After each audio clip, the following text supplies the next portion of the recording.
selamat datang di Biduri Bulan Tarot Channel. Di readingan kali ini aku bakal reading tentang bagaimana kisah cinta untuk zodiak Libra di minggu pertama bulan Mei 2025. Oke, buat para Libra, coba langsung aja kita fokuskan dulu ya untuk tarik energinya kamu di sini Libra. 25. Sekali lagi. 2025. Oh ya teman-teman, dan untuk kalian juga yang mungkin mau personal reading ya sama aku juga, bisa banget, silahkan aja hubungi nomor WhatsApp yang ada di kolom deskripsi. Jadi kalau lagi ada masalah, jangan galau-galau sendiri ya. Siapa tahu dengan personal reading kamu bisa dapat saran-saran terbaik, plus jadi tahu tentang fakta-fakta baru yang terungkap dari permasalahan yang kamu miliki.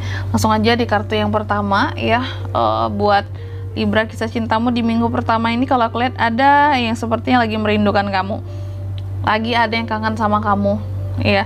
Dan kalau aku lihat ini tuh seseorang yang pernah berpisah dari kamu ya. Bisa mantan bisa orang yang pernah dekat sama kamu dulunya tapi kalian berpisah. Tapi paling kuat energi mantan, orang masa lalu Libra ya. Sedih, mikirin kamu, kangen sama kamu, tapi merasa ini, kalau aku lihat merasa nggak dapet tapi merasa kayak nggak dapet kepastian buat kedepannya tentang kamu, tentang hubungan kalian, tentang kedekatan kalian, seperti itu, tentang status hubungan ke depan gitu ya. Dia merasa nggak mendapatkan kepastian ya. Lalu yang kedua di sini ada juga beberapa dari Libra yang seperti mencoba untuk healing dari namanya patah hati, seperti itu, hubungan-hubungan yang toksik ya. Dan yang ketiga ya, di minggu pertama Mei ini sepertinya kamu punya pilihan, kalau aku lihat ya, opsi di sini, punya opsi untuk mau bersama dengan siapa ya, mau serius, mau main-main, mau sama yang setengah-setengah juga boleh ya. Ada pilihannya, maksudnya kayak gitu ya.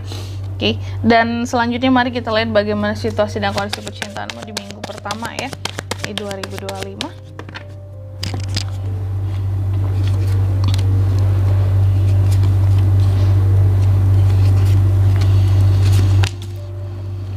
Yang pertama, situasi dan kondisi percintaan Libra. Kalau aku lihat sih, soal hati, kamu cenderung lebih tertutup ya di minggu pertama ini. Jadi nggak terlalu banyak hal yang kamu umbar tentang perasaannya kamu, tentang apa yang kamu rasakan gitu ya, akan kehidupan percintaannya kamu. Lalu yang kedua, apa yang bisa kamu lakukan untuk situasi dan kondisi percintaan kamu ini Libra ya.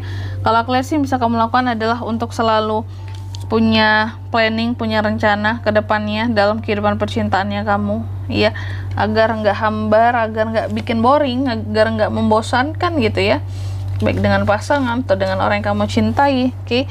Dan juga di sini untuk bisa bertindak tegas ya dengan orang-orang yang terkait, pokoknya lah denganmu dalam kisah cintamu. Karena kalau nggak tegas di sini apa ya, ada potensi bisa dipermainkan, ada potensi kamu nggak akan dapat kejelasan tentang sebuah hubungan gitu ya. Lalu yang ketiga, apa yang jangan dilakukan Kak oleh Libra? Jangan terlalu agresif juga, tapi jangan yang terlalu ini juga, kalau aku lihat males. Jadi soal cinta, soal asmara tengah-tengah deh ya. Jadi jangan yang males-males banget gitu ya untuk menjalin kisah cinta asmara, tapi juga jangan terlalu agresif banget gitu, yang sedang-sedang saja ya, kalau kayak lagu tuh ya. Lalu yang keempat, apa pelajaran yang bisa diambil dari kisah cinta yang Libra di minggu pertama? Aku lihat pelajaran buat kamu di sini ya. Belajarlah untuk bisa menghilangkan segala ketakutan, kekhawatiran di sini soal kisah asmaramu ya. Dan yang kelima, hasil yang dapat dari kisah cintamu di minggu pertama. Kalau aku lihat sih hasilnya di sini, aku lihat kamu kayaknya akan lebih banyak sharing sih kelihatannya di minggu pertama ini, berbagi dengan seseorang. Memang soal perasaan kamu cenderung lebih tertutup, tapi kalau aku lihat soal berbagi kebaikan ya, kayaknya ini dengan siapapun Libra akan cenderung, pokoknya ya, kalau aku lihat Libra itu selain dari apa yang dia rasakan tentang kehidupan percintaannya dalam lubuk hatinya paling dalam, kalau aku lihat dia tetap akan membagikan ya, kayak kehangatan yang dia punya ya, ilmu-ilmu di sini, kemampuan, skill-skill yang dia punya. Cuma kalau untuk urusan percintaan tertutup gitu aja untuk hal lain di dalam dirinya, dia cenderung lebih mau berbagi ke orang-orang sekitarnya. Kamu lebih fokusnya ke situ, ya. Dan di sini kalau untuk zodiaknya kalian bisa terkoneksi dengan Libra di minggu pertama Mei. Ada apa aja? Ada Taurus, Virgo, Capricorn, Gemini, Libra, Aquarius. Itu aja, ya. Selanjutnya inisial lama yang bisa terkoneksi dengan kamu di minggu pertama Mei, ya.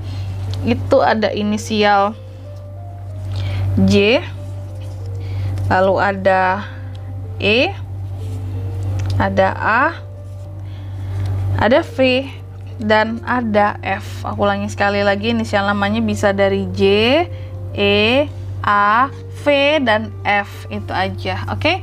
Mungkin sampai di sini dulu lebar readingan kali ini. Semoga resonate. Jika tidak resonate, berarti bacaan ini bukan untuk kamu, ya. Dan semoga bermanfaat tentunya. Dan sampai jumpa di video selanjutnya. Bye-bye, Libra.